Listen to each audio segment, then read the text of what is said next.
Hello दोस्तों। आज हम फिर मिल रहे हैं स्टैंडर्ड 11 चैप्टर 14 ऑसिलेशंस के साथ। आज हम दोस्तों पढ़ने वाले हैं सिंपल पेंडुलम के बारे में।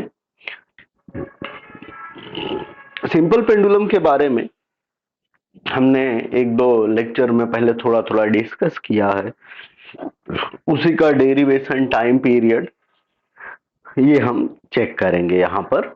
अब देखिए सिंपल पेंडुलम मतलब सिंपली अगर हम डिस्कस करें तो कोई फिक्स सपोर्ट में से अगर हम कोई डोरी, इनएक्सटेंसिबल स्ट्रिंग से कोई वेट, कोई मास लटका दें तो बन जाता है सेटअप सिंपल पेंडुलम का। ठीक है, अब उसको हम ऐसे पकड़ के एक तरफ खींच छोड़ दें तो वो ऑसिलेट करता है। तो ये ऑसिलेशन का हमें टाइम पीरियड यहाँ पर निकालना है। तो चलिए देखते हैं। लिखा है सिंपल पेंडुलम। तो कंसीडर ए सिंपल पेंडुलम। अब इस सिंपल पेंडुलम में क्या क्या होता है दोस्तों? तो a small bob of mass m tied to an inextensible massless string of length l। यहां पर दोस्तों कंडीशन है कि हमारी जो डोरी है वो इनएक्सटेंसिबल होनी चाहिए, यानी जो एक्सटेंड ना हो सके। क्योंकि अगर एक्सटेंड होगी यानी कि अगर उसकी लेंथ चेंज होती जाएगी तो टाइम पीरियड में भी फर्क आ जाएगा। इसीलिए हमारी डोरी इनएक्सटेंसिबल होनी चाहिए। ठीक है, तो उस डोरी के साथ हम एक यहाँ पर देखिए, ये एक हमने बॉब को बांध दिया टाइट। ठीक है, जिसका मास m है, जिसका मास हमने मान लिया m है। अब देखिए, और ये रिजिड सपोर्ट, यहां पर एक रिजिड सपोर्ट है जिसके थ्रू ये डोरी बंधी हुई है यहां पर अभी। अब बोल रहा है the other end of the string is fixed to a rigid support. हाँ, दूसरा एंड रिजिड सपोर्ट से बंधा हुआ है। अब देखिए, अगर मान लिया ये जो डोरी है जिसकी लेंथ एल है, इसमें बॉब एक बंधा हुआ है जिसका मास एम है, इसको हम शिफ्ट करें क्योंकि एक तरफ खींच के ही छोड़ना पड़ेगा। तो हमने मान लिया जो यहां पर थी इसको हमने इधर खींचा इतना, तो हम यहां से यहां, तो हमने मान लिया ये जो एंगुलर डिस्प्लेसमेंट हुई या फिर ये थीटा एंगल जो शिफ्ट हुआ है। ठीक है, अब देखिए ये जो मास है हमको पता है कि इसका वेट डाउनवर्ड डायरेक्शन में लगेगा। अब हम अगर इसको इधर खींच के ले गए यहां पर तो भी वेट डाउनवर्ड डायरेक्शन में ही लगेगा mg। अब दोस्तों, क्योंकि वेट इधर लग रहा है और ये डोरी में टेंशन भी आएगा वेट के अपोजिट डायरेक्शन में, तो वेट तो यहां लग रहा है तो अपोजिट डायरेक्शन में होना चाहिए। तो हमको यहाँ पर दोस्तों कंपोनेंट बनाने पड़ते हैं। तो यहां से अगर हम देखें तो ये कंपोनेंट बनाना पड़ेगा वेट का। तो जो वेट इसको बैलेंस करेगा, हमने मान लिया यहाँ पर थीटा एंगल बन रहा है तो इसका ये कंपोनेंट आ जाएगा mg cos थीटा, और ये कंपोनेंट बन गया mg sin थीटा। और हमने पहले ही कंसीडर किया था कि ये जो स्ट्रिंग है, ये जो डोरी है, इसकी लेंथ है कैपिटल L। ठीक है, तो अब यहां पर दो फोर्सेस लगेंगे। देखिए, there are two forces acting on bob. ये बॉब पर दो फोर्स लगेंगे। एक होगा component mg cos theta along the string. Along the string मतलब इस डायरेक्शन में। ठीक है, अलोंग द स्ट्रिंग लग रहा है mg cos थीटा, और दूसरा स्ट्रिंग के परपेंडिकुलर लग रहा है mg sin थीटा। देखिए यहां पर the mg sin theta perpendicular to it, मतलब इस बॉब के या इस डोरी के हमारे परपेंडिकुलर। ठीक है दोस्तों, तो ये हमारे यहाँ पर दो फोर्सेस लग रहे हैं। अब इन दोनों फोर्सेस की वजह से क्या होता है ये हम देखते हैं। अब देखिए यहां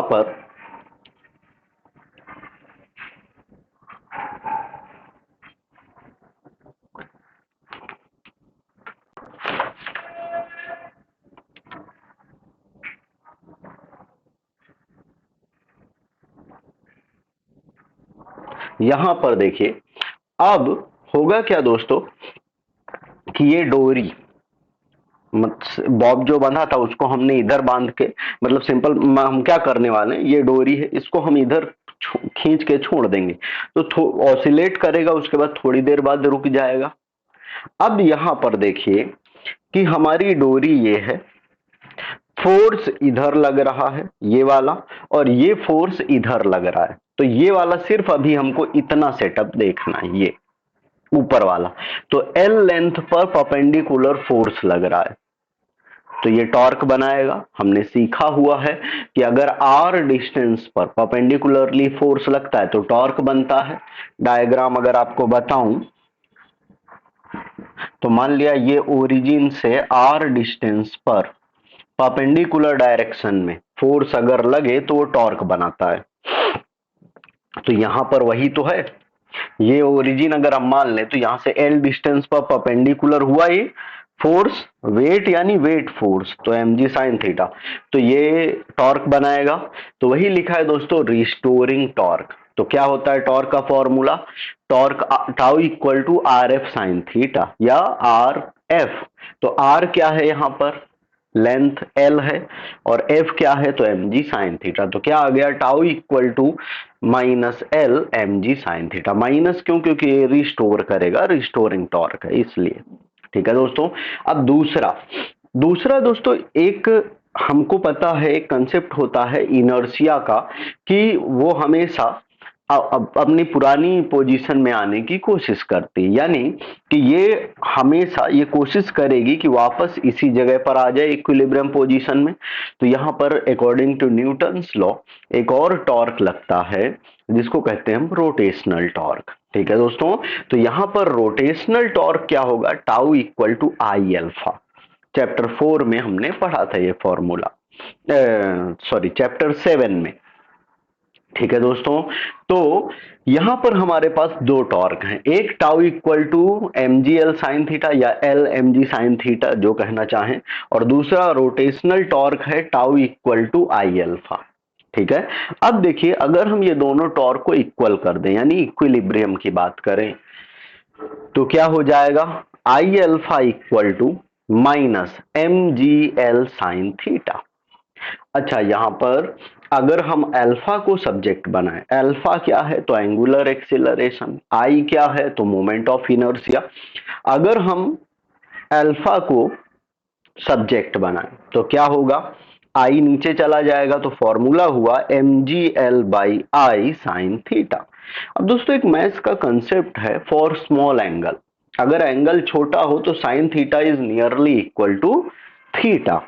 तो क्या हो जाएगा, यहां हम साइन थीटा की जगह में थीटा लिख सकते हैं। तो क्या बना, alpha equal to M G L by I into theta. ठीक है दोस्तों। अब देखिए, हमने क्योंकि अभी बताया था ये अल्फा क्या है, एंगुलर एक्सिलरेशन, तो हमने एंगुलर एक्सिलरेशन का फॉर्मूला पढ़ा हुआ है। क्या होता है, alpha equal to minus omega square X. Alpha equal to minus omega square X. अब दोस्तों इस इक्वेशन को अगर हम कंपेयर करें इन दोनों इक्वेशन को, तो देखिए ये अल्फा एंगुलर एक्सिलरेशन, ये अल्फा एंगुलर एक्सिलरेशन। ठीक है। यहां पर x डिस्टेंस या डिस्प्लेसमेंट है, यहां थीटा भी डिस्प्लेसमेंट है। थीटा क्या है, एंगुलर डिस्प्लेसमेंट, यानी एंगल चेंज हुआ, शिफ्ट हुआ, तो डिस्प्लेसमेंट हुई, एंगुलर डिस्प्लेसमेंट है। इसका मतलब है कि ये टर्म इसके बराबर हुआ, अगर ये इसके इक्वल है, ये इसके इक्वल है, तो ये टर्म इसके इक्वल हुआ। तो बस वही करने वाले हैं दोस्तों, कंपेयरिंग इक्वेशन 1 एंड 2। तो इसको इक्वल कर दो, so omega square equal to क्या आ जाएगा, M G L by I. अगर यहां पर हम ओमेगा स्क्वायर स्क्वायर हटाएं तो आरएचएस में क्या हो जाएगा, रूट लग जाएगा। तो omega equal to under root of M G L by I. अब दोस्तों आई हमको पता है, moment of inertia M L square, तो आई की जगह में अगर हम एम एल स्क्वायर यहां पर डाल दें तो क्या बनेगा, M G L by M L square. अब यहां पर m से m कैंसल, एक l से एक l कैंसल, तो क्या बचा हमारे पास, omega equal to root G by L. अब देखिए, ओमेगा का फॉर्मूला जानते हैं हम, पढ़ा हुआ है, 2 pi by T under root G by L. अब अगर हमको टाइम पीरियड निकालना हो तो टाइम पीरियड कैसे निकाल सकते हैं, तो टी को सब्जेक्ट बनाएंगे, इस टर्म को इधर ले आओ, टी को इधर ले जाएंगे, तो T equal to 2 pi under root L by G. T equal to 2 pi under root L by G. ठीक है दोस्तों, this is the formula for time period of simple pendulum. अब देखिए, हमने जब शुरुआत की थी तो यहां पर हमने क्या किया था, एक बॉब उसमें अटैच किया था जिसका मास था m। एम मास का बॉब हमने अटैच किया था यहां पर। बट फॉर्मूला में कहीं भी एम नहीं है, फॉर्मूला में क्या है, लेंथ है और जी यानी ग्रेविटेशनल एक्सेलरेशन है। तो इसका मतलब हुआ कि टाइम पीरियड यानी सिंपल पेंडुलम का जो टाइम पीरियड है वो मास पर डिपेंड नहीं करता, यानी mass of the Bob, Bob के मास पर डिपेंड नहीं करता, वो सिर्फ जी की वैल्यू पर और लेंथ पर डिपेंड करता है। ठीक है दोस्तों, मतलब अगर जी की वैल्यू चेंज हो तो टाइम पीरियड चेंज होगा, या लेंथ चेंज हो तो टाइम पीरियड चेंज होगा। इसीलिए दोस्तों हम यहां पर इनएक्सटेंसिबल इनएक्सटेंसिबल स्ट्रिंग लेते हैं। ठीक है, सो ये था हमारा सिंपल पेंडुलम। ठीक है दोस्तों, अब देखिए इसके बाद हमारा टॉपिक है damped SHM, damped simple harmonic motion. Damped simple harmonic motion मतलब दोस्तों वो मोशन जिसमें एम्पलीट्यूड डिक्रीज हो, वो मोशन जिसमें एम्पलीट्यूड डिक्रीज हो उसको हम कहते हैं डैम्ड सिंपल हार्मोनिक मोशन। जैसे यहां पर हम इस डायग्राम से समझने की कोशिश करते हैं। देखिए यहां डेफिनेशन भी लिखी है, ऑसिलेशंस विद डिक्रीजिंग एम्पलीट्यूड, वो ऑसिलेशन जिसमें एम्पलीट्यूड डिक्रीज हो तो उसको हम कहते हैं डीएसएचएम। अब देखिए हमने मान लिया कि हमारे पास एक वेसल है जिसमें पानी भरा है, यहां सपोर्ट है, उसके थ्रू एक स्प्रिंग लटकाई गई और उसमें हमने एक ब्लॉक बांध दिया। अब मान लिया उसको हम पकड़ के छोड़ दें तो क्या होगा, पहले जितना हम छोड़ेंगे धीरे धीरे डिक्रीज हो जाएगा। पानी में कोई चीज अगर बहुत तेज से डालो तो होके फिर धीरे धीरे डिक्रीज होने लगता है। तो इसी वजह से, क्योंकि शुरुआत में अगर हमने इसको प्रेस करके छोड़ा तो एक ऑसिलेशन तो एक दो ऑसिलेशन तेज होगा, फिर धीरे धीरे जल्दी रुक जाएगा हवा की अपेक्षा। तो इसीलिए कहते हैं ऑसिलेशन विद डिक्रीजिंग एम्पलीट्यूड, क्योंकि इसमें एम्पलीट्यूड बहुत जल्दी सडनली डिक्रीज हो जाता है, एक्सपोनेंशियली डिक्रीज हो जाता है। एक्सपोनेंशियली डिक्रीज का मतलब सडन फॉल। ठीक है दोस्तों, अगर मैं आपको डायग्राम दिखाने की कोशिश करूं, मतलब कैसे, तो इसका ग्राफ कुछ इस तरह से आता है।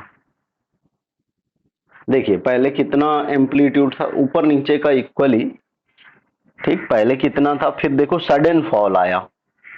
तो इस तरह का ये सडन फॉल जो होता है उस तरह से के ऑसिलेशन डिक्रीजिंग को हम कहते हैं डीएसएचएम, यानी डैम्ड सिंपल हार्मोनिक मोशन।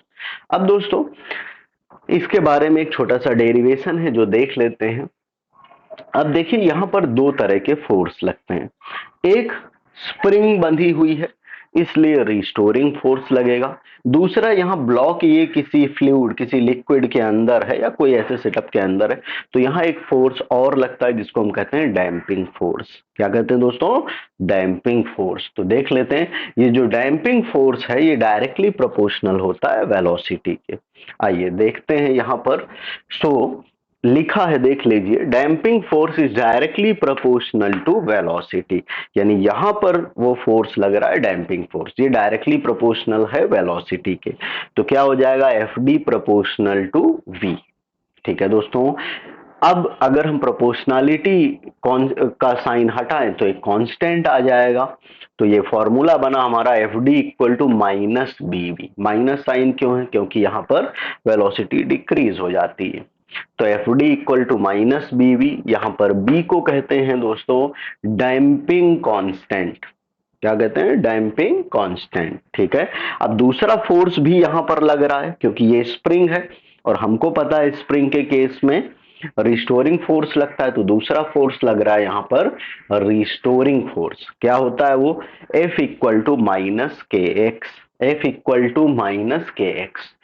सो टोटल फोर्स इस सेटअप पर कितना लगेगा, तो damping force plus restoring force दोनों को ऐड कर देंगे तो वही उसका टोटल फोर्स हो जाएगा। So total force F equal to F D plus F S. F D की वैल्यू डालेंगे तो minus B V, F S की वैल्यू डालेंगे तो माइनस के एक्स। अब ये वाले टर्म उठा के इधर ले आएंगे तो ये सब प्लस में हो जाएंगे। अब दोस्तों एफ का फॉर्मूला हमें पता है क्या होता है, M A, F equal to M A, B V इधर आ गई तो प्लस में, के एक्स इधर आ गया तो प्लस में, इक्वल टू 0। अब यहां पर m, a को हम ऐसा लिख सकते हैं D square X by D T square, formula ही होता है। v का फॉर्मूला हम ऐसा लिख सकते हैं D X by D T plus K X, तो ये x के टर्म में आ गई। This is the second order differential equation for DSHM. ठीक है दोस्तों, अब डिफरेंशियल इक्वेशन आई तो इसका सॉल्यूशन, एक्चुअल में सॉल्व नहीं करते, डायरेक्ट सॉल्यूशन लिखते हैं। ठीक है, तो इट्स सॉल्यूशन क्या होता है इसका सॉल्यूशन, तो x equal to A E raise to minus B T by 2m cos omega dash T plus 5। यहां पर ई जो टर्म आया एक्सपोनेंशियल एम्पलीट्यूड के साथ आया, तो वो हमें बताता है ऑसिलेशन विद डिक्रीजिंग एम्पलीट्यूड। और हमने इक्वेशन पढ़ी हुई है,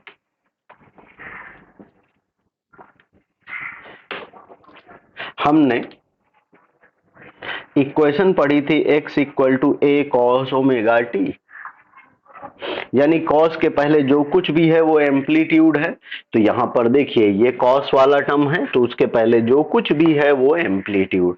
तो यहां पर एम्पलीट्यूड क्या हुआ दोस्तों, amplitude A dash equal to ये पूरा term A E raise to minus B T by 2m। ठीक है, अब यहां पर देखिए हमने लिखा है ओमेगा डैश, ओमेगा डैश है एंगुलर फ्रीक्वेंसी, इसकी वैल्यू क्या होती है, डायरेक्ट फॉर्मूलाज ही हैं जो हमको याद रखने हैं। Omega dash equal to under root K by M minus B square by 4m square. अब दोस्तों इसी में आगे अगर मान लिया हमको एनर्जी निकालनी होती,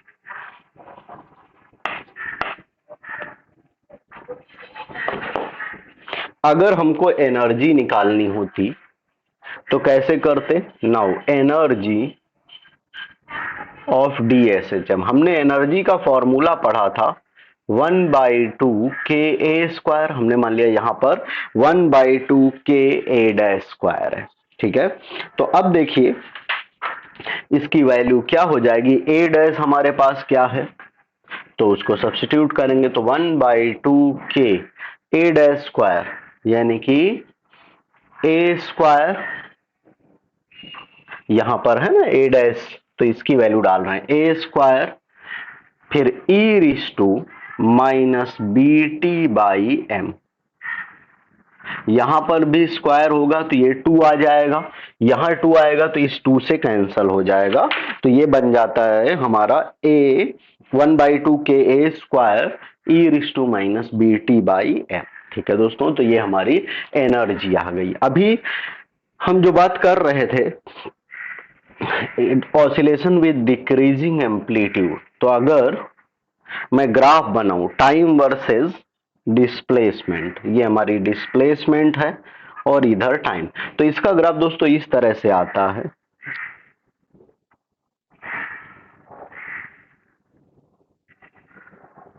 ठीक है, देखिए यहां से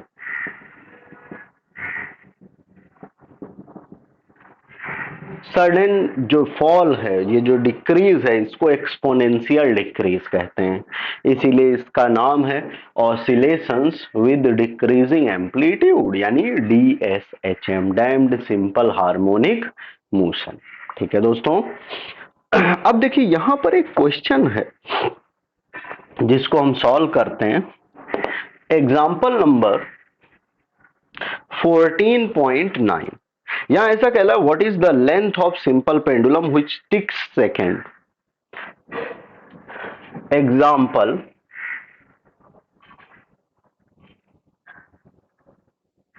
14.9 बोल रहा है कि लेंथ क्या होगी, उस सिंपल पेंडुलम की लेंथ क्या होगी जो कि सेकंड में टिक करती है। अब सेकंड में टिक करती है दोस्तों, मतलब उसका टाइम पीरियड 2 सेकंड हुआ। टाइम पीरियड मतलब एक ऑसिलेशन पूरा करने में जो टाइम लगा, तो एक बार टिक किया फिर वापस, तो उसको हम क्या कहेंगे, इधर जाने में 1 सेकंड, इधर जाने में 1 सेकंड, तो टोटल 2 सेकंड, सो टाइम पीरियड 2 सेकंड है। यानी उस सिंपल पेंडुलम की लेंथ क्या होगी जिसका टाइम पीरियड 2 सेकेंड है, या फिर which ticks सेकेंड, ठीक है। तो अब देखिए हमको g की वैल्यू तो पता ही है, हर केस में 9.8 मीटर पर सेकेंड स्क्वायर। अब देखिए हमने फॉर्मूला क्या पढ़ा है, t equal to 2 pi under root L/g। अगर हम स्क्वायर कर दें तो T square equal to 4 pi square L/g। हमको लेंथ निकालनी है तो सब्जेक्ट बनाएंगे, तो T square g/4 pi square. अगर हम वैल्यू डालें टी स्क्वायर की वैल्यू 2, यानी 4 इंटू 9.8 अपॉन 4 इंटू, या फिर ऐसा समझ लो ये 4 पाई स्क्वायर, यानी पाई की वैल्यू अगर हम डालें इंटू, तो हमारी वैल्यू होती है 3.14।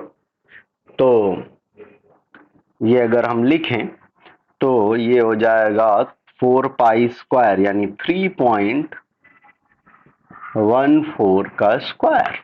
ठीक है दोस्तों, अब देखिए हम अगर इसको सिंप्लीफाई करें तो हमारी लेंथ मिल जाएगी मीटर में।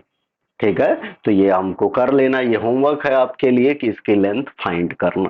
ठीक है दोस्तों, तो अगर हमको ऐसा कोई क्वेश्चन आए तो हम निकाल सकते हैं कि हमको ऐसा लिखा हो कि ये सिंपल पेंडुलम है, सिंपल पेंडुलम ये इस तरह से टिक करती है या इतना टाइम पीरियड है, तो उसकी लेंथ क्या होगी, या फिर लेंथ दी हो तो पूछा जाए टाइम पीरियड क्या होगा, तो भी निकाल सकते हैं। ठीक है दोस्तों, ऐसा भी क्वेश्चन दिया जा सकता है कि हमारे पास कोई सिंपल पेंडुलम है जिसकी लेंथ है 1 मीटर, तो उसका टाइम पीरियड क्या होगा, तो वो भी हम इसी तरह से निकाल सकते हैं, उसमें हम टाइम पीरियड को सब्जेक्ट बना लेंगे। तो ये हमारे कुछ क्वेश्चंस थे, बाकी के लिए मिलते हैं नेक्स्ट लेक्चर में।